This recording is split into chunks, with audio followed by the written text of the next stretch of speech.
no, please, Max. Why? I didn't mean to. I'm sorry.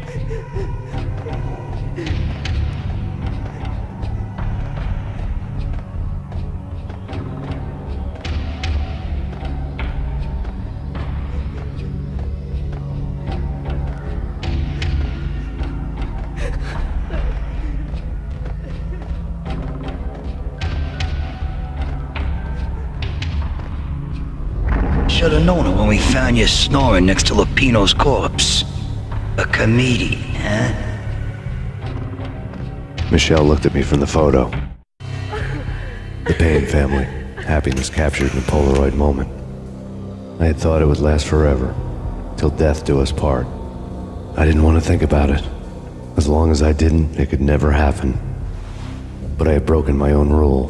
The thought had already slipped in. Fear was rusty needles poking at my brain. Cold and scaly, it slithered down my chest. The pictures were filled with good old times. Alex and I had a few moments of glory between us. Crime-fighting comrades, the best in NYPD DEA collaborative team. Good-hearted macho bullshit like that. I would have given anything to have him here as my backup. No such luck.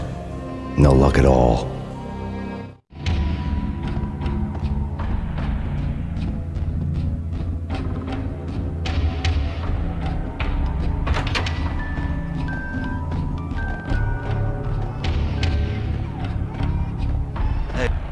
I really love to watch cartoons. Captain Baseball Bat Boy's my favorite.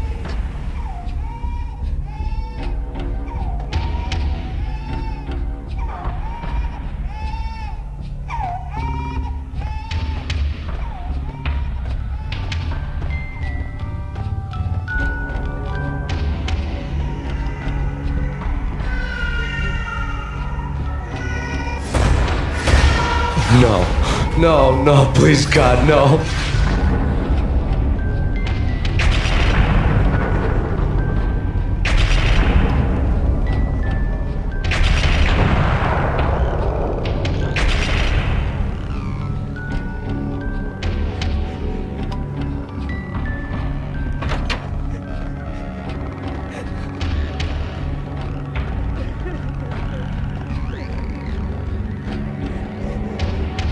Slice them, dice them, shoot them full of holes, blow them to bits, vaporize them, disintegrate them. No matter what you do, they'll still be back, good as... Michelle's diary lay on the table. Michelle was working part-time in the district attorney's office. Her diary was open on today's entry, her handwriting all pretty curves. An army dossier found its way to my desk yesterday. Valhalla? Isn't that a Norse myth?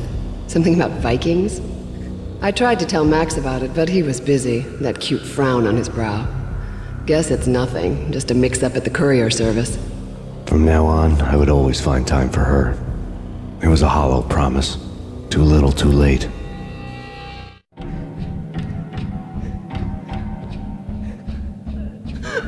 Max, no, please, Max. Why? I didn't mean to. I'm sorry.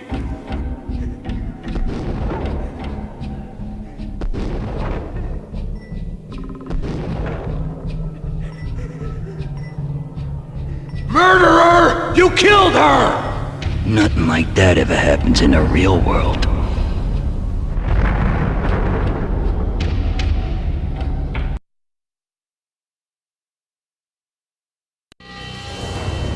I woke up in a bad dream. My head felt 2 sizes too small for my brain. Max Payne. I envy your name. And the killer was smiling. Pleased to meet you. I'm Frankie the Bat Niagara. Niagara, as in you cry a lot? He had a baseball bat and I was tied to a chair. Pissing him off was the smart thing to do.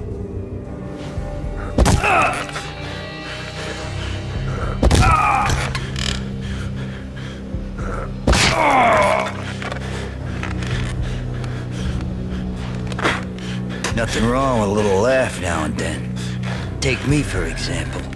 I love to watch cartoons. Cartoon violence is a fascinating thing. Let's take a break. I need to take a leak and maybe grab a cold one at the bar. Don't worry, I'll be back to finish this off. And then, it's checkout time. You play, you pay, you bastard. He swaggered out, and the door clanged shut behind him, locks clicking into place. Everyone makes mistakes. Mine hadn't been to crack jokes about the goon with the bat. He'd have cracked my skull regardless. It hadn't even been to trust a girl with a gun. I had blindly gone after the first bad guy on my hit list when I should have been aiming further up the ladder, at the head of the Punchinello family. I couldn't bring myself to be pissed at Mona. Guess I had a soft spot for a pretty face.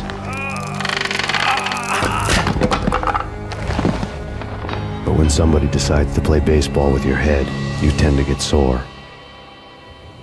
They had dragged me back to the basement of Lupino's hotel. I was beaten, bruised, and blue. I felt like the chair I had broken to get free.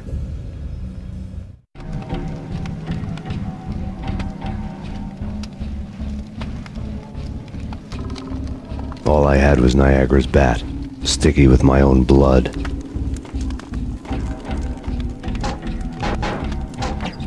Without a gun, I'd be no match for Frankie's men. I'd have to play hide and seek with them.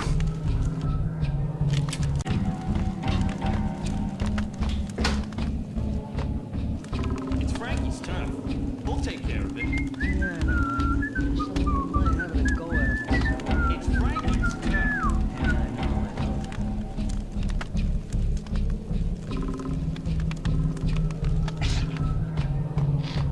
What the? Called it. Called it.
Another newspaper caption for a murder scene.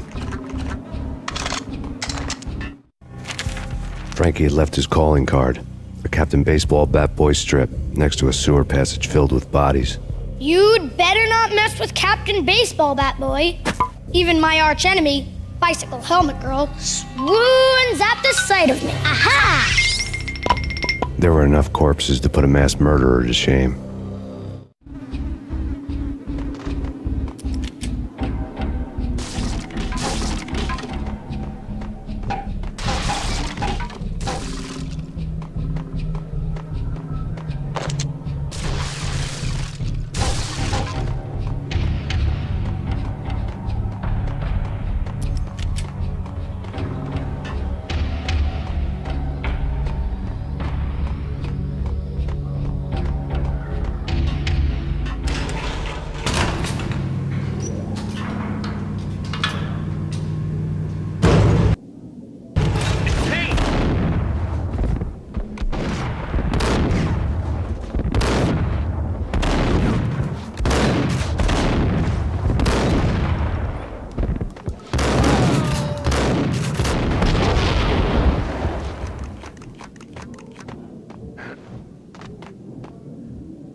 Things were fast going from bad to worse. The men in blue had come and gone. They had decorated the place with chalk outlines and tied it together with yellow tape. The cops who had stayed behind were dead. Frankie, his boys, and I had the place all for ourselves.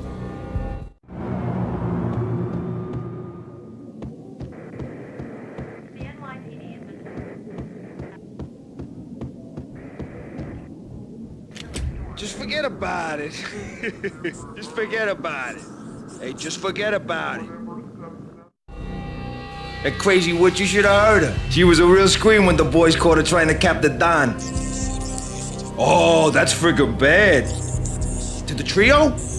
That's even worse than what Frankie's doing to that poor bastard downstairs. She's gonna take a long time to die. The mobster muscle on the phone was talking about Mona. Punchinello's trio were nothing but bad news. It's Payne!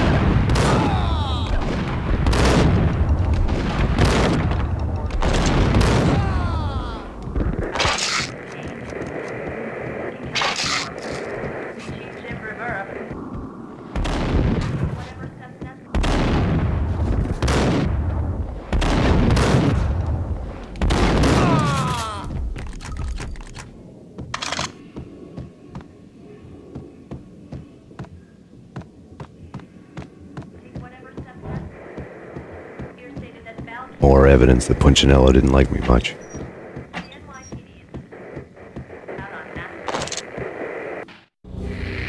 The fact remains that all the victims so far identified in the Ragnarok shooting have been known criminals, many of whom had large doses of V in their blood. Reliable sources say that Max Payne was also among those killed, although no body has been recovered at this time. Reliable sources. That meant somebody thought the Mafia had me, didn't want the cops snooping around anymore. The body would be delivered to them barely recognizable. Case closed. Don Punchinello had the power to be that reliable source, which was no news, but his news was old news. Framing me hadn't been enough. Don Punchinello had put a hit on me. He wanted me dead, and it had been important enough for him to give written instructions to Frankie about it. Max Payne should die like a dog for the trouble he's caused. Frankie, I know I can trust you to give this matter the dedication it needs.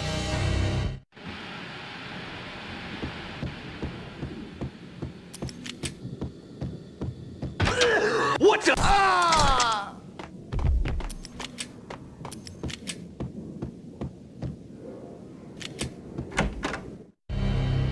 The hotel bar was fast developing quite a history. True to his words, Frankie was there, having a beer. Jesus Christ. How the hell did you get loose? Got bored waiting. Thought, what the hell, we could just as well finish this here.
Thank you. You've been a lovely audience.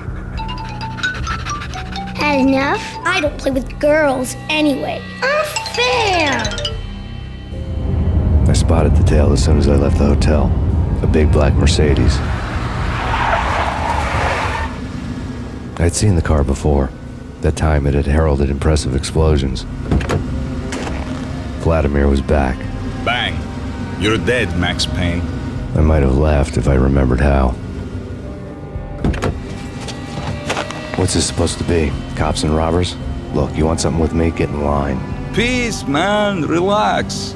You know you are a real news item, armed and dangerous. I am going to make you an offer you can't refuse. I've always wanted to say that. It's a bum rap. I've been framed. That's a moot point. Whatever you did or did not do, I'm sure you had good reason for doing it. Want to hear me out? I'm listening.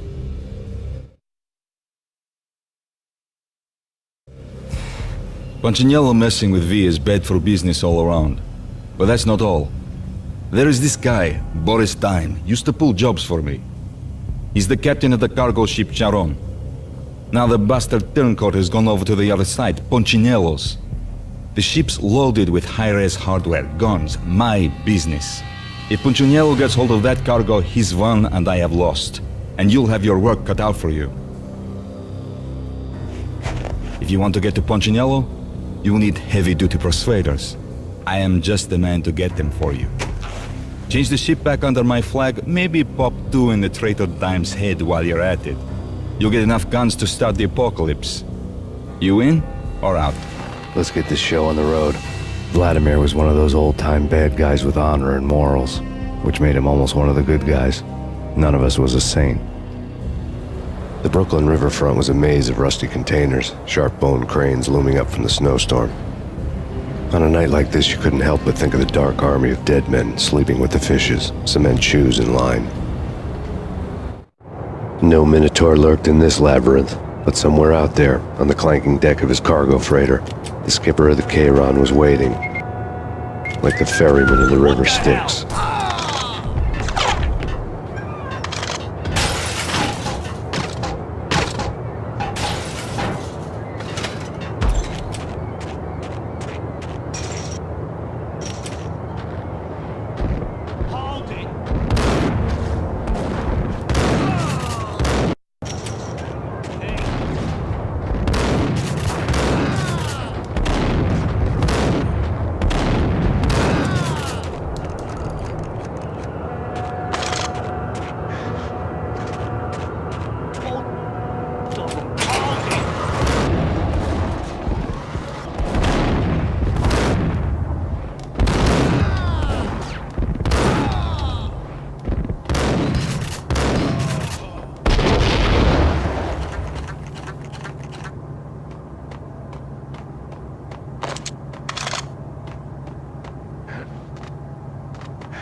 I doubted the letter was a receipt.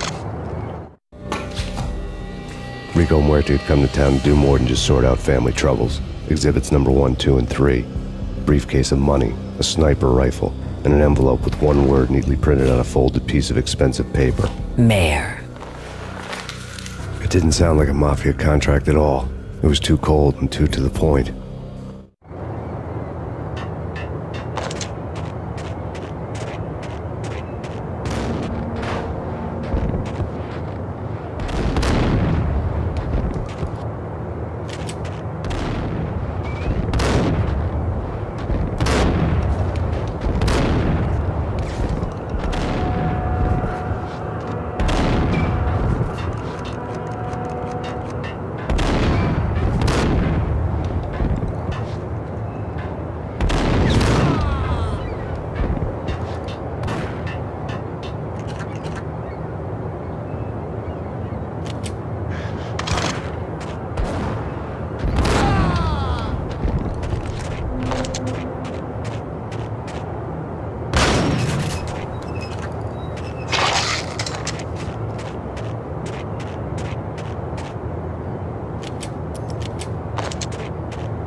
Hold it!